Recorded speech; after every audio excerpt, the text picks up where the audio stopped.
राधे राधे। क्या श्री कृष्ण सच में भगवान थे या सिर्फ एक महापुरुष या एक महान इंसान?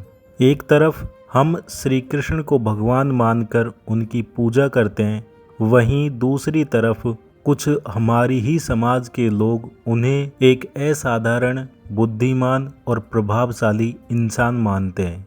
लेकिन जब हम उनके जीवन को गहराई से देखते हैं तो यह सवाल धीरे धीरे अपने आप ही जवाब देने लगता है।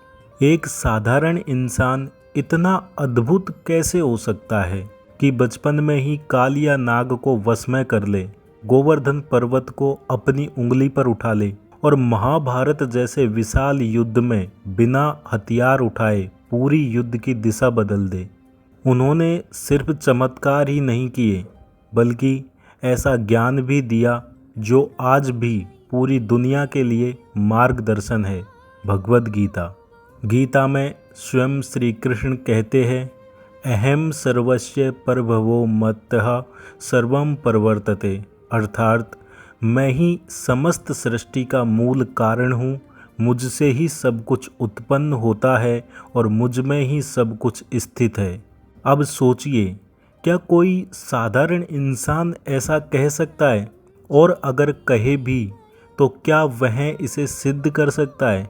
श्री कृष्ण ने न केवल यह कहा, बल्कि अपने कर्मों और अपने विराट स्वरूप से इसे प्रमाणित भी किया।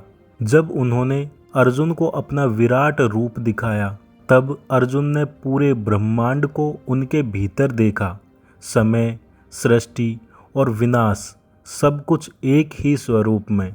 यही संकेत देता है कि श्री कृष्ण सिर्फ एक महान इंसान नहीं थे, बल्कि वह स्वयं सृष्टि के पालन करता थे, वही शक्ति जो इस पूरे ब्रह्मांड को चला रही है। उन्होंने मानव रूप इसलिए लिया ताकि हमें सही मार्ग दिखा सके, हमें यह सिखा सके कि धर्म क्या है, कर्म क्या है और जीवन का असली उद्देश्य क्या है। इसलिए सच्चाई यही है कि श्री कृष्ण को सिर्फ एक इंसान मानना उनके अस्तित्व को सीमित करना है।